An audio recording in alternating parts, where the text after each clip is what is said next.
Goody.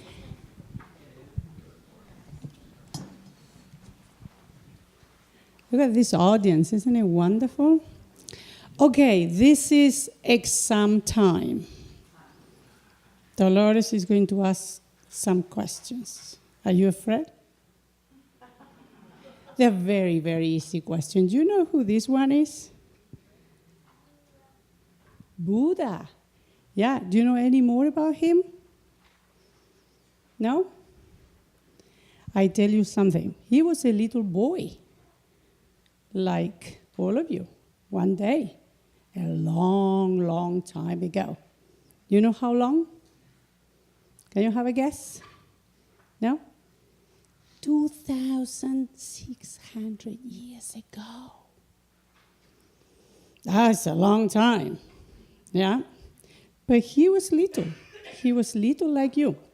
And now I'm going to ask you an easier question.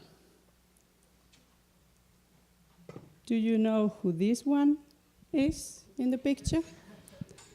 This is easier question, isn't it?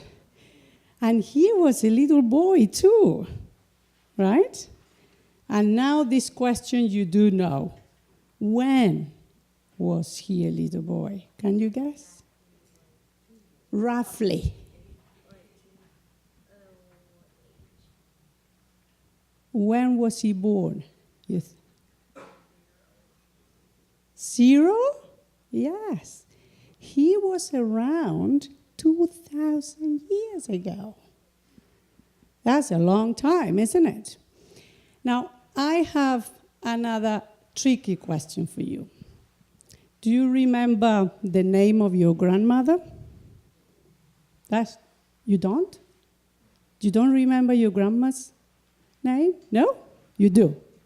How about the grandma's mom? Do you remember your grandma's mom?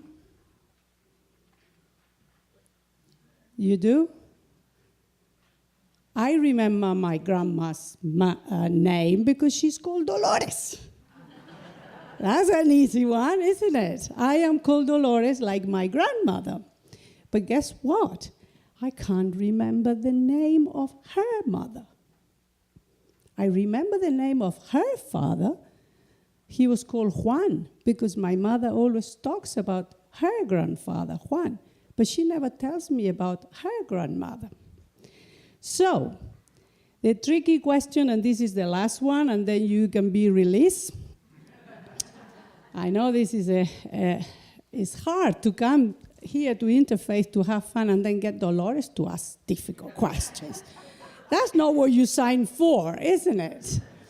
Okay, the last question is, how come that we do not remember the name of our great-grandmother? And we remember the name of this one, Buddha, and we remember the name of this, Jesus. That's a tricky one, isn't it? Because they're inside of us. Very, very good question. Just as I think, wow, I'm impressed. Look at that. Isn't it hope? They get the message. Jesus came to tell us that the Father is inside you. Is so close, we can't possibly forget. So these two characters touch the heart of millions of people all over our planet. This is why we cannot forget them. Okay? And now you can go, but I want you to keep thinking, where are they now? That's my next question. That's a homework. Okay? Thank you very much for coming here.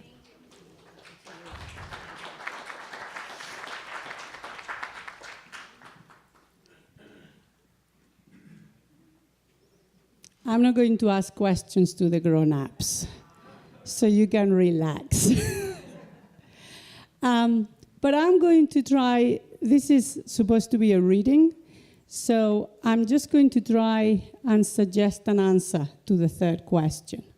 Where are these figures? I had a lovely picture of Jesus, but somehow it's in there. It's on my... Can you bring it, Cassia? Can you bring that picture? This picture is very special to my whole family because, as you know, John Coslow is talking about the Urantia book. I highly recommend that you join that group and read the Urantia book, especially the fourth part of the book is all about Jesus. So my family went to Jerusalem in 2014, and the organizer of the trip had gone to Italy. And in an empty white wall, this picture of Jesus was materialized.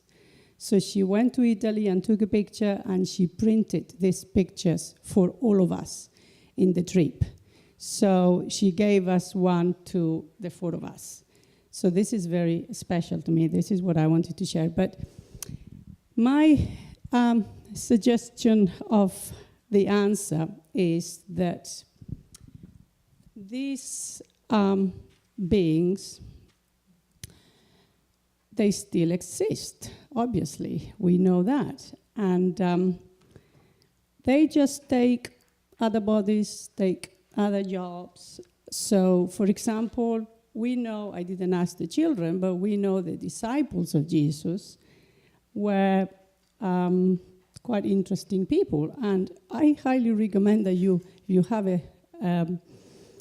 chance to see this edition of the National Geographic. It actually goes through the 12 disciples and tell us historically what happened to them after Jesus was crucified.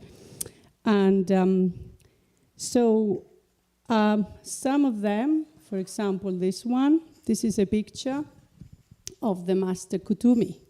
This is supposed to be a reincarnation of the Apostle Peter. And Peter, as you know, he was the rock, according to Jesus. So he was actually the most advanced of the 12. He was a 3.5 initiate.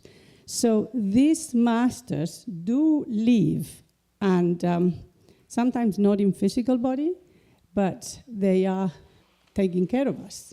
And my suggestion, my humble suggestion, is that they live somewhere in etheric plane near the Gobi Desert in China and in Tibet. But I just want to finish reading a little bit. It's just a short sentence, but you can get the connection between the masters and the globe and us here.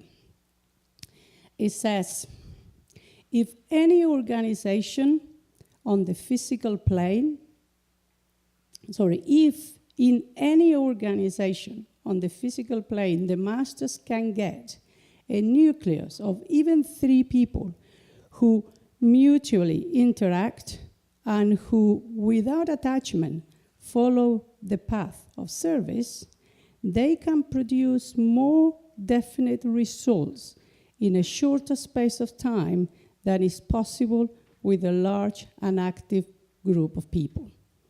So basically, these disciples, these masters, they're called masters because they have mastered themselves. They've controlled their physical, emotional, and mental body. We are still working hard on that. So if they find 3 people that can work cooperatively, they send their energy to that. And this is also the end and an introduction to my friend Mark, who is going to do the meditation with you. Thank you very much. And I'll talk to you very shortly again. You have a chance to leave now.